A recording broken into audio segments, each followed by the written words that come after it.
အားလုံးပဲမင်္ဂလာပါကျွန်တော်ဒီနေ့ပြောပြပေးမယ့်အကြောင်းအရာကတော့လူ90ရာခိုင်နှုန်းလောက်မှားနေကြတဲ့ Suncream လိန်းကြီးကိုပြောပြပေးမှာဖြစ်ပါတယ်။ကဲဒါဆိုရင်စလိုက်ရအောင်။ Suncream လည်းနေတိုင်းပုံမှန်လိန်းတာပဲ။ဘာလို့အမဲဆက်တွေထွက်ပြီးအသားညိုနေတာလဲဆိုတာတွေးဘူးလား။အဓိက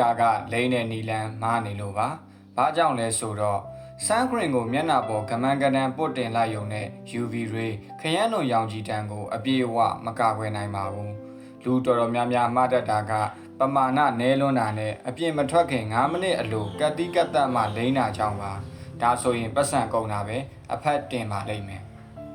ကဲဒါဆိုရင်နီလန်းအမှန်ကိုပြောပြပေးမယ်အလွယ်ဆုံးနီလန်းကတော့2 finger rule လက်နှစ်ချောင်းစာအပြည့်ညှစ်ပါပြီးရင်မျက်နှာပေါ်ကိုပုတ်ဆွဲတာမျိုးမဟုတ်ပဲဖွားလေးပုတ်ပြီးလိမ့်ပေးပါအရေးကြီးဆုံးအသားရည်တဲ့စိတ်ဝင်သွားအောင်အပြင်မထွက်ခင်အနည်းဆုံးမိနစ်20ကြိုလိမ့်ဖို့ပါပဲဒီနည်းအတိုင်းအပြင်ထွက်ရင်စမ်းလိမ့်ကြည့်ပါ